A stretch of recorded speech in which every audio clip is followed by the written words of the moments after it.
चाह नहीं मेरी कि पूरा पथ जान सकूं। हे कृष्ण, दो प्रकाश इतना कि अपना हर अगला कदम पहचान सकूं। स्वागत है आपका राधे कृष्ण के इस चैनल पे। और आज हम जानेंगे कि श्रीमद् भागवत गीता के 5वां अध्याय से क्या सीखा जा सकता है। चौथे अध्याय में हमने देखा कि भगवान श्री कृष्ण ने अर्जुन को बताया कि भगवान कब और कैसे किस रूप में धरती पर आते हैं, भगवान को कैसे प्राप्त किया जा सकता है, गुरु से ज्ञान कैसे लिया जा सकता है और ज्ञान लेना क्यों जरूरी होता है। श्रीमद् भागवत गीता के 5वें अध्याय में हम जानेंगे कि भागवत प्राप्ति के लिए सर्वोत्तम मार्ग कौन सा है, अपने लक्ष्य को कैसे प्राप्त किया जाता है और किस तरह से हमारा शरीर हमको आलस्य से बांधने की कोशिश करता है और उसका उपाय क्या है। तो चलिए विस्तार से जानते हैं श्रीमद् भागवत गीता के 5वें अध्याय से मिलने वाले सीख और शिक्षाओं के बारे में। श्रीमद् भागवत गीता अध्याय 5 कर्म संन्यास योग। इस अध्याय में कर्म संन्यास के मार्ग की तुलना हमें कर्म योग के मार्ग से की गई है। इस अध्याय में श्री कृष्ण बताते हैं कि दोनों मार्ग एक ही लक्ष्य की ओर ले जाते हैं और हम इनमें से भी एक का चयन कर सकते हैं, लेकिन कर्म का त्याग तब तक पूर्ण रूप से नहीं किया जा सकता है जब तक मन पूर्णतः शुद्ध न हो, और मन की शुद्धि भक्ति के साथ कर्म करने से प्राप्त होती है। इसलिए अधिकांश लोगों के लिए कर्मयोग उपयुक्त विकल्प है। कर्मयोगी अपने शारीरिक दायित्वों का निर्वहन शुद्ध बुद्धि के साथ करते हुए अपने कर्म फलों को आसक्ति का त्याग कर उन्हें भगवान को अर्पित करते हैं। इस प्रकार से वह पाप से उसी प्रकार से अप्रवाहित रहते हैं जिस प्रकार से कमल के पुष्प का पत्ता जल में तैरता तो है किंतु जल उसे स्पर्श नहीं कर पाता। तीसरे अध्याय को अगर आपने गौर से सुना और समझा होगा तो उस अध्याय में अर्जुन ने एक प्रश्न किया था कि हे कृष्ण, अगर आपको ज्ञान योग सरल लग रहा है तो मुझे कर्म योग में क्यों फंसा रहे हो, इस भयंकर कर्मों की तरफ क्यों भेज रहे हो। अर्जुन को ऐसा लगा कि ज्ञान योग बहुत अच्छा है, हारने पर स्वर्ग मिल रहा है और जीतने पर महामहिम की स्थिति मिल रही है। उसने बताया क्या इससे बढ़िया क्या होगा। तो एक बार फिर से 5वें अध्याय की शुरुआत में ही धनुर्धर अर्जुन ने भगवान श्री कृष्ण से प्रश्न किया। अर्जुन बोले, हे कृष्ण, पहले अपने कर्म संन्यास की सराहना की और आपने मुझे भक्ति युक्त कर्म योग का पालन करने का उपदेश भी दिया। कृपया पूर्वक अब मुझे निश्चित रूप से अवगत कराएं कि इन दोनों में से कौन सा मार्ग अधिक लाभप्रद है। यहाँ पर अर्जुन भगवान श्री कृष्ण के समक्ष अपनी दुविधा और संशय को प्रकट करते हुए पूछते हैं कि आप कभी संन्यास माध्यम से किए जाने वाले जो कर्म है उसकी प्रशंसा कर रहे हैं, कभी निष्काम दृष्टि से जो किया जा रहा है उसकी प्रशंसा कर रहे हैं।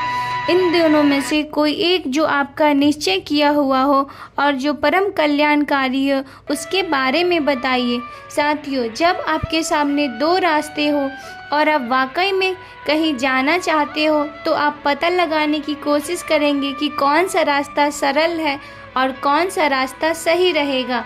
इसी प्रकार से अर्जुन जानने की कोशिश करते हुए पूछ रहे हैं कि हे कृष्ण, मैं अभी भी ये नहीं समझ पा रहा हूँ कि मेरे लिए कर्म ज़्यादा अच्छा है या कर्मों से संन्यास। तब भगवान श्री कृष्ण ने जवाब देते हुए कहा, परम भगवान ने कहा, कर्म संन्यास कर्म योग दोनों ही मार्ग परम मार्ग की ओर ले जाता है, लेकिन कर्म योग कर्म संन्यास से श्रेष्ठ है। अर्जुन के प्रश्न को सुनकर भगवान श्री कृष्ण मुस्कुराते हैं और अर्जुन को समझाते हुए कहते हैं कि हे अर्जुन, भले ही संन्यास और कर्म दोनों ही अलग अलग रास्ते हो, लेकिन दोनों का लक्ष्य एक ही है। फिर भी जो निष्काम कर्म योग है वह कर्म संन्यास की अपेक्षा श्रेष्ठ है। अब सवाल ये उठता है कि कर्म योग श्रेष्ठ क्यों है। इसे समझाते हुए श्री कृष्ण कहते हैं कि हे पार्थ, निष्काम कर्म योग का आचरण किए बिना कोई भी संन्यास योग नहीं पा सकता। संन्यास का मतलब है सर्वत्र का नाश हो जाना, अर्थात सारी इच्छाएं मिट जाना।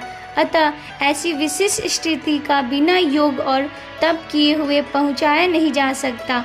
कहने का मतलब यह है कि ज्ञान योग में भी कर्म तो करना ही पड़ेगा। भगवान श्री कृष्ण कहते हैं कि यही जो अंतर है दोनों में, वो सिर्फ कर्ता की दृष्टिकोण का है। निष्काम कर्म योग सबसे सरल प्रतीत होता है। यहाँ कर्म करते जाइए, ध्यान करते जाइए, ज़्यादा फल की चिंता मत कीजिए। प्रभु अपने आप आपसे ध्यान करवा लेंगे, भजन करवा लेंगे। जिस निष्काम कर्मयोग आप करते हैं, उस रास्ते पर चलते हैं, ध्यान करते हैं, मेडिटेशन करते हैं और जब पराकाष्ठा पर पहुंच जाते हैं, यानी कि मुक्ति तक पहुंच जाते हैं, योग से युक्त हो जाते हैं, तब अंततः भगवान की प्राप्ति होती है। इस प्रकार योग पुरुष के लक्षण क्या है, यह भगवान बताते हैं। श्री कृष्ण कहते हैं, जो व्यक्ति अपने मन को भटकने नहीं देता, वह कर्म करके भी यह समझता है कि कर्म उससे नहीं बल्कि परमात्मा ने किया है, और जो सभी जीव जंतुओं को उसी परमात्मा का हिस्सा मानता है, वह मनुष्य मरने के बाद परमात्मा में ही मिल जाता है। जिस तरह से कमल कीचड़ में होता है और उसका पत्ता पानी के ऊपर तैरता रहता है, लहरें आती है, रात दिन आती है, लेकिन अगर आप पत्ते को देखोगे तो वह सूखा ही रहता है। पानी की एक भी बूंद उस पर टिक नहीं पाती। कमल कीचड़ और पानी में रहकर भी उससे लिप्त नहीं होता। ठीक ऐसा ही योग मुक्त पुरुष होता है, जो कर्म से लिप्त नहीं होता है, लेकिन कर्म करता चला जाता है, जिससे वह परम धाम या मोक्ष को प्राप्त कर सकता है। महापुरुष अपना आप काम खुद के विचारों को साफ करने और दूसरों को कल्याण करने के लिए करता है। परमात्मा कभी भी मनुष्य को बुरा काम करने के लिए प्रेरित नहीं, बल्कि लोग खुद ही अपने क्रोध और मोह में आकर बुरे कर्मों के साथ साथ उनके फलों का भी निर्माण करते हैं। मैं तो बस उनका ही फल उन्हीं को वापस देता हूँ। इस शरीर को चाहे कितना भी सुख दे दो, उसकी इच्छाएं तब भी पूरी नहीं होगी। इसलिए हे अर्जुन, तेरे जैसे बुद्धिमान व्यक्ति को शरीर की इच्छाएं में मन नहीं लगाना चाहिए। इस संसार का असली योगी तो वे हैं जिसने अपने शरीर का नाश होने से पहले अपने क्रोध को नष्ट कर दिया, जो संपूर्ण प्राणियों का हित करता है, जिसका मन किसी भी कर्म से बनता नहीं है और जो अपने भटकते हुए मन को एक जगह केंद्रित करके परमात्मा को याद करता है, वही व्यक्ति सुखी भी है और परमात्मा सहित सबका प्यारा भी। हे अर्जुन, ये इंद्रियां, मन, बुद्धि, इच्छा, आशा, डर और क्रोध ही तेरे शत्रु हैं। इनका त्याग कर। वो जो मुक्त पुरुष है, वह मुझे यज्ञों और तपों का भोगने वाला, संपूर्ण लोकों के ईश्वरों का भी ईश्वर, संपूर्ण प्राणियों का स्वार्थ सहित सच्चा हितैषी जान करके शांति को प्राप्त होता है। श्री कृष्ण कहते हैं कि वह पुरुष उस पुरुष के श्वास और प्रश्वास के यज्ञ और तप का जो भोगता, वो मैं हूँ। यज्ञ और तप अंत में जाकर जहाँ विलय हो रहे हैं, वहाँ वह ध्यान जाकर विलय हो रहा है, वो मैं ही हूँ, वो मुझे प्राप्त होता है। यज्ञ के अंत में जो शांति मिलती है, वो मेरा ही स्वरूप है। हमारा शरीर हमेशा आत्मा की स्थिति में रहना चाहता है, क्योंकि प्राकृतिक रूप से शरीर एक निर्जीव ही है। अगर उसमें आत्मा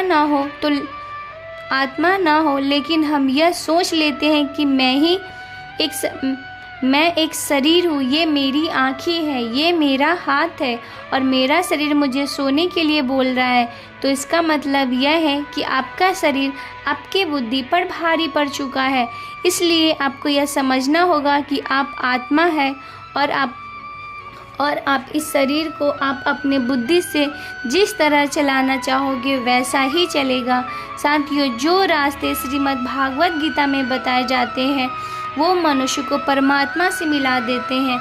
और अगर आप इन सब बातों पर अपने जीवन सब बातों को अपने जीवन में उतारेंगे तो अपने सपनों को आसानी से पूरा कर लेंगे। जैसा कि कहा गया है कि भगवान की प्राप्ति के लिए मन को वश में करना बहुत ज़रूरी होता है, ठीक उसी प्रकार से आप अपने जीवन में भी अपने लक्ष्य को प्राप्त करने के लिए अपने मन को वश में करना बहुत ज़रूरी है। उम्मीद है आपको श्रीमद् भागवत गीता का 5वें अध्याय से बहुत कुछ सीखने को मिला होगा। वीडियो को लाइक करके कमेंट में जय श्री कृष्णा लिखना ना भूले। जय श्री कृष्णा। राधे राधे।